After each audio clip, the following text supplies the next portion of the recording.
ڕۆژی شەممە 18 2025 لە شاری هەولێر سەرۆک مەسعود بارزانی لەگەڵ مامۆستایانی ئاینی ئیسلام و پێکاتە ئاینەکانی کوردستان کۆبووە. لە وتارێکدا بۆ ئامادەبووان سەرۆک بارزانی وێڕای بەخێرهێنان و دەربڕینی خۆشحاڵی خۆی بەم کۆبوونەوەیە باسی لە ڕەوشی ئێستا و پرسی هەڵبژاردننی خولی شەشەمی ئەنجومەنی نوێنەرانی عێراق کرد. سەرۆک بارزانی سەرباری ئاماژەدانی بەوەی کە یاسای هەڵبژاردن لە عێراق نەعادیلانەیە و تێبینیان لەسەر ئەو یاسایە هەیە و غەدری زۆری لە خەڵکی عێراق کردووە، بەڵام لە پێناو بەرژەوەندی گشتی بەشداری لە هەڵبژاردن دەکەن. سەرۆک بارزانی جەختی کردەوە کە هەڵبژاردن پرۆسەیەکی گرنگە و داوای کرد کە هەڵمەتی بانگەشە بەهێمنی و ئارامی بەڕێوە بچێت. هەر چۆنێک بێ هەڵبژاردن دەرفەتێکی باشە، یعنی بۆ هەموو گەلێک کە بتوانی بە ئازادی ڕای خۆی بداتن، بەڵام بەداخەوە لە عێراق تەدەخولاتێکی زۆر دەکرێت. لە هەرێم ئەمە تەوسیەشمان کردووە، هەم حکوومەتی هەرێم هەمی حیزبەکانیش داوایان لێ دەکەین هەڵبژاردنێک و بانگەشەیەکی هێور و لەسەرە خوو بکرێت. پێویست ناکە حتا تەوسیە ئەوانی پارتیم کرد ئەگەر وێنەی کاندیدەکانتان بدڕێنیشێەوە وەڵام نەدەنەوە، قسەشتان پێ بڵێن وەڵامیان نەدەنەوە، ئەبی هەڵبژاردنێکی هێور بیتن و لەسەرە خوو. سەبارەت بە فەرهەنگی پێکەوە ژیان و برایەتی لە کوردستان، سەرۆک بارزانی دووپاتی کردەوە کە کوردستان و وڵاتی هەمووانە و جێی شانازیە فەرهەنگی پێکەوە ژیان لە باب و باپیرانەوە بۆمان ماوەتەوە. داواشی لە مامۆستایانی ئاینی کرد کە هاوکار بن لە زیاتر چەسپاندن و بەرەو پێشبردننی کللتوری پێکەوە ژیان لە کوردستان. وڵاتی ئێمە کە کوردستانە وڵاتی هەمومانە و جێی شانازیە بۆ ئێمە کە فەرهەنگی پێکەوە ژیان لە باب و باپیرانمان بۆ ئێمە ماوەتەوە. ئێمە هەموو برایەکین، هەموو بەندەی خودداین و ئەو کەسە باشە ئەوەی ڕفتاری باشە و سلوکی باشە. هەمومان پێکەوە دەتوانین خزمەتی هەم وڵاتە بکەین و هەر کەسێکیش چۆن خۆی دەناسی ئازادە، نابێ فشاری لێ بکرێت.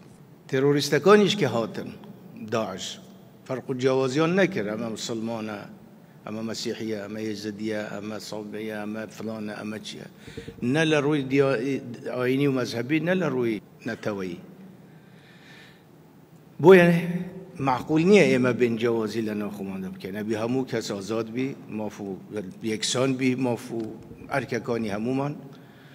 و ئومێدەوارم ئێوەی بەڕێز هاوکار بن لەوەی کە ئەم فەرهەنگە بەردەوام بێ و ڕۆژ بە ڕۆژ زیاتر بچەسبێ لە ناو کۆمەلگای کوردەواریتە. باسکردن لە پیلانەکانی دژی هەرێمی کوردستان تەوەرێکی دیکەی وتاری سەرۆک بارزانی بوو. لەمبارەیەوە سەرۆک بارزانی ڕایگەاند پیلانی زۆر لە دژی هەرێمی کوردستان کراون، نەک ئێستا بەڵکو پێشتریش و ئەو بنەمایانەی کە عێراق لە سەریدا مەزراون جێبەجێ نەکراون، ئەوانیش هاوبەشی و هاوسەنگی و سازانن. ئاماژەشی بە لێبوردەیی گەلی کوردستان کرد بە تایبەت لە ڕاپەڕینی ساڵی 1991 و سەرۆک بارزانی ڕایگەاند شانازی دەکەم کە تاکێکم لەو میلەتە. پلانی زۆر لە دژی ئەم هەرێمە دروست بووە، نەک ئێستا، پێشی ئێستاش لەوەتەی دەوڵەتی عێراق دامەزراوە، نە عێراق ئیسراحەتی کردووە، نەخ ئێمە وەکو کورد و کوردستانی ئیسراحەتمان کردووە. بوو چونکە ئەو بنەمانەی کە عێراق لەسەری دامەزرا جێبەجێ نەکران. هەردووای جەنگی جیهانی یەکەم پاشەوەی کە پەیمانی سێبەر لادرا و پەیمانی لۆزان هات جێگرتەوە و کورد مەحروم کرا لە مافی چارەنووس، تەقسیم کرا کوردستان، بەڵام بەنسبەت باشووری کوردستان وەکو ئێستا هەرێمی کوردستان اختیاریان پێدرا لەگەڵ تورک دەبن لەگەڵ عەرەب لە عێراق. دەنگیاندا ئەکسەریەت کە لەگەڵ عەرەب بن، بەڵام بە مەرجێک کە یەکگرتنێکی ئارەزوومەندانە بیت، اتحادێک اختیاری لەسەر سێ بنەما: شەراکەت و هاوسەنگی و تەوافق. وەر ئەمەش بوو بە ڕوحی دەستوری عێراقیش کە لە ساڵی 2005 ئەو دەستورە سیاغە کرا لە بەغدا. ئەمەش بوو ئەوەیە بەڕاستی کەس غەدری لێ نەکری، هەموو کەس ئەرکی خۆی بزانی مافی خوشی بزانی.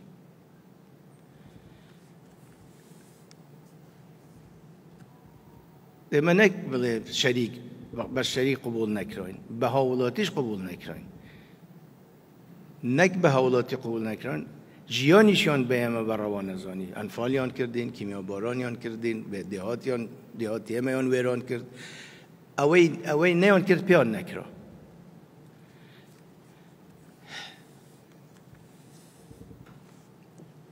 لگل اوش روزی که خو فرصتی دو کرد دستالاتی بو لراپرینی 91 بو پری شرافت و مرداتی رفتاریان کرد خلق کردستان. نه کس اخسیری که آن کشت، نه کسی که آن اهانه کرد. دو فیلقی جیش عراقی تسلیمی خلق کردستان بون و همتی جماوری کردستان و پیشمرگه یک عسکر نکجرا نه اهانه کرد. همو مخول کران بینی اوی بشنو بو نو کسکاری خویان بشنولاتی که در و بمینن هر او عسکرانش بون که انفال و کیمیاباران و ویران کردنی دهاتیان کرده بود. براستی من دوی او روژه زور زیادتر هستم باور کرد که افتخار کم که من اشتاق کم لو ملته، چون که اون دب اخلاق رفتاریان کرد بو به نمونه باسی جنوب افریقیا دکن احترامون بودن. طبعا اوان زور قدریان لیکرا بلان والله او قدری لکردستان کرا لجنوب افریقیا نک لجنوب لا هیچ ولاتی کی تر نکرا هیچ ولاتی نی لدنیا حکومتی که کیمیایی بکاری نابی دجی ملتی خوی کار لا هیچ کوی دنیا نبود، تنها لعراق بود دجی ملتی کرد خلقی کردستان. هەروەها لەبارەی یەکەم هەڵبژاردن لە ساڵی 1992 لە هەرێمی کوردستان سەرۆک بارزانی جەختی کردەوە کە کورد سەلماندی دەتوانێت لەسەر پێی خۆی بوەستێت، بەڵام پیلانەکانی دژی هەرێمی کوردستان نەوەستاون. ئێستا دەیانەوێت لە ڕێگەی مادەی هۆشبەرەوە بڕوا بەخۆبوون و بیری نیشتیمانی و نەتەوایەتی تاکی کورد نەهێڵن و ئەمە لە کیمیاباران و ئەنفال ترسناکترە. کە دەرفەت بوو خەڵکی کوردستان هاتە پێش یەکەم هەڵبژاردن لە ساڵی 92 بوو لە مانگی ئەیار و ئیسباتیان کرد کە دەتوانن ئیدارەی خۆن بکەن، بەڵام بەخۆ پلانەکان نەوەستەوە. ئەو وەختە بە چەکی کیمیایی بوو، بە کیمیاباران بوو، بە وێرانکردنی دێهات بوو. ئێستا بە شێوەیەکی تر بەوەی کە ملەتی ئێمە گەنجانی ئێمە تووشی مەوەدی هوشبەر بکەن بۆ ئەوەی بیری نەتەوایەتی نەهێڵن، بۆ ئەوەی بڕوا بەخۆ نەمینی لە نەوتاکی کورد کە ئەمانە زۆر لە کیمیایی و لە ئەنفال خەتەرتر و ترسناکترن. زۆر بە شێوەیەکی مومەنهەجە کە گەنجەکانی ئێمە تووشی مەوەدی مخدرات بکەن. زۆر بە شێوەیەکی مومەنهەجە کە گەنجەکانی ئێمە چ وەلایەکیان نەمینی بۆ ئەم خاک و ئەم نیشتیمانە، کە هیچ بڕوایەکیان نەمینی بە خۆیان و بە خوێنی شەهیدانیان کە ئەمە شتێکی زۆر گەورەیە، خەتەرێکی زۆر گەورەیە و بەداخەوە تەحەدێکی زۆریش توانیویانە تەحەدێکی زۆر تاسیری خۆیان کرد. سەرۆک بارزانی داوای لە مامۆستایانی ئاینی کرد ڕۆڵی خۆیان ببینن لە ڕوبەڕووبوونەوەی ماددە هۆشبەرەکان بۆ ئەوەی ڕۆڵەکانی کوردستان بە دوور بن لەو مەترسیە.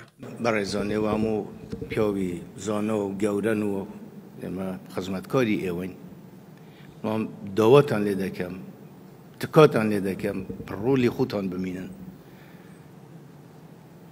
خەڵکی ئێمە ئەو فەرهەنگە ئەوەی فەرهەنگی پێکەوە ژیان انتیما بۆ نیشتیمان، ئافەتی دەرد و کارەساتی مەوادی مخدرات، ئێوە یارمەتی خۆتان و ئێمە و من ئایندەی ئەم میلەتە ئەم وڵاتە یارمەتی مناڵەکانتان دەن بۆ ئەوەی خۆیان بە دوور بگرن لەوانە بڕوان بە خۆنبی وڵاتەکەیان خۆش بوێت. گلەیان لە حکومەت هەیە، حکومەت دێ و دەڕواتن بەڵام میلەتەکە دەمینی. هەر پەیوەست بە بابەتی هەڵبژاردن سەرۆک بارزانی دووپاتی کردەوە هەر کەس ئازادە لەوەیکی هەڵدەبژێرێت و دەنگ بەکێ دەدات، بەڵام حەقە ویژدانی خۆیان بەکار بهێن و بزانن کێ خزمەت دەکات. بەنسبەت هەڵبژاردن طبعی هەر کەسێک ئازادە دەنگ بەکێدە، بەڵام حەقە ویژدانی خۆشیان بەکار بهێنە و خەڵکە کێ خزمەتی کردووە کێ خزمەتی دەکات بە قەناعەتیەوەن بۆ دەنگ بەوە بدەن. من ناڵێم حکوومەتی هەرێم بێ کەم و کوڕیە بەڵام خزمەتێکی زۆریشی کردو با سەلای ئاو بیت بیکەهرەبا ڕێگە و بۆن ئەمن و ئاسایشی وڵاتەکە ئێمە کە زۆر وڵاتی تر حەسوودیمان پێدەبێت و بوون زانیاری جەنابتان کارەسات و مشکلەی هەرە گەورەی چەند ساڵی داهاتوو مەسەلەی ئاوە لە مەنتیقە هەمووی لەبەرەوە لە ئێستەوە ئەو پلانە هەیە کە لە هەر شوێنێک بتوانن بەندە و دروست بکەن حتا ئەگەر مستێک ئاوی تێدا بی چونکە جەنابتان زانن ئەگەر ناچار بووی ناتوانین بێ کەهرەبا بژین بێ تڕۆمبیل بژین زیان زەحمەت دەبی بەڵام دەژین بەڵام ئەگەر ئاو نەما ژیان نامینی وجعلنا من الماء كل شيء حي لەبەرەوە ئەمە ئەم شتانە هەمووی حسابی بکرەوە ئیتر خەڵکی خۆی و وجدانی خۆی چۆن قەناعەتی هەیە بۆەوە دەنگدات بەڵام حەق ئەم شتانەش لەبەر چاوبی لەبارەی قۆناغی دوای هەڵبژاردنیش لەگەڵ بەغدا سەرۆک بارزانی ئاماژەی بەوە کرد کە پێویستە بە پێی دەستور پەیوەندەکانی هەولێر و بەغدا ڕێک بخرێت نەک بە پێی میزاج بەنسبەت دوای هەڵبژاردن لەگەڵ بەغدا بۆ بزانین چۆن بەڕێوە دەچی و نەتایجیش چۆن دەبی بەڵام ئێمە هەموو هەوڵێکە دەین لەگەڵ ئەو کەسانەی ئەو لایەنانەی کە تێگەیشتنیان هەیە ئامادەیان هەیە بۆ ئەوەی بە پێی دستور تر لەمەودا تەنزیمی عیلاقاتی هەرێم و بەغدا بکرێت نەک بە پێی میزاجی شخص لەبارەی پرسی نەوت و گاز و پەیوەندەکانی هەولێر و بەغدا لەو بارەدا سەرۆک بارزانی دیسان جەختی لە مادەکانی پەیوەست بەم بابەتە لە دەستوردا کردەوە سەرۆک بارزانی دووپاتی کردەوە کە بەغدا کارتی موچەی دژی خەڵکی کوردستان بەکارهێنا و ئێش و ئازارەکەی لە ئەنفال و کیمیاباران زۆرتر بوو هەروەها سەبارەت بە خۆڕاگری خەڵکی کوردستان لە بەرامبەر هەموو ئەو فشارانەی لەسەر هەرێمی کوردستان کراون سەرۆک بارزانی پڕ بەدڵ سوپاسی خەڵکی کوردستانی کرد لە هەمووشی خراپتر و ناخۆشتر ئەوە بوو کە کارتی موچەیان دژی خەڵکی کوردستان بەکارهێنا کە لە لای من ئێش و ئازاری بەقەت ئەنفال و کیمیاباران بوو چونکە مانعی نەبوو منداڵی ناو بێچکەش بمری لە برسان لەوەش ناخۆشتر دو ڕۆژ پێشی جەژنی قوربان بێ وەزارەتی دارایی عێراق بەیانێک دەرکرد زنجیرەیەک تومەت و بوختان ئاراستەی حکوومەتی هەرێم کاتن و پاشان بڵێ هیچ یارمەتی و موچە نییە بۆ خەڵکی کوردستان لێرەدا من بە پێویستی ئەزانم پڕ بەدڵ سوپاسی خەڵکی کوردستان کەم دەستیان ماچ دەکەم چونکە ئەوەندە مەردانە وەستان چونکە پلانەکە وا بوو چوو بووە عەقلیان نازانم کێ خست بووە عەقلی خۆیان یان کەسێک پێکرد موچە نەنێرن چەند مانگ خەڵکێکە ڕادەپەڕی وەزعەکە هەمووی تێکەچی خەڵکی کوردستان ئەوەی نەکرد خۆڕاگر بوو بۆیە یەک دنیا مەمنونیانین و سوپاسیان دەکەین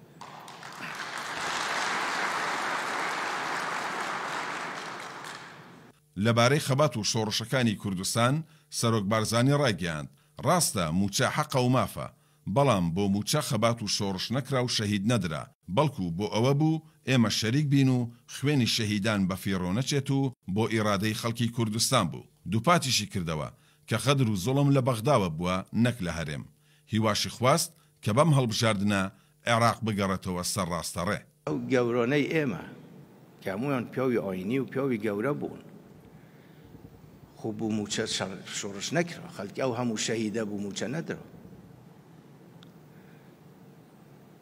بۆ درا کە ئێمە شەریک بین بۆ ئەوەی سبەینێ مدیرە منێک نەهەیە کوڕی من و کوڕی تور ڕەمی بکەن و جەنازەکەی بینەوە بەر دەرگا 10 دیناریش حەقی ڕەنگە ئێستا تاوان زۆر زیاتریش دەبی حەقی ئەو فیشەکانەی کە پێ ڕەمی کراوە و ناژبی فاتحەی بوو بخوێنی بۆ ئەوە بووە لە هەموو نقطە سەیطەرەیەک تووشی ئێهانە و تەحقیر و ئەمانە ببین بەدەستی کابرای کە کەس نەزانی کە بۆ ئەوە بووە کەرامەت خوێنی ئەو شەهیدانە بە فێڕۆ نەچی ڕاستە موچە حەقی میلەتەکەیە ئەبێم خەڵکە بژی بەڵام غەدر و زوڵمەکەی بەغدایە نەکی هەرێمە خەتای حکوومەتی هەرێم نەبووە وەڵڵی یەک خەتای نەبووە حکوومەتی هەرێم ئەو هەموو ئەو بوختانانە هەمووی بوختان بووە بە حکوومەتی هەرێم کراوە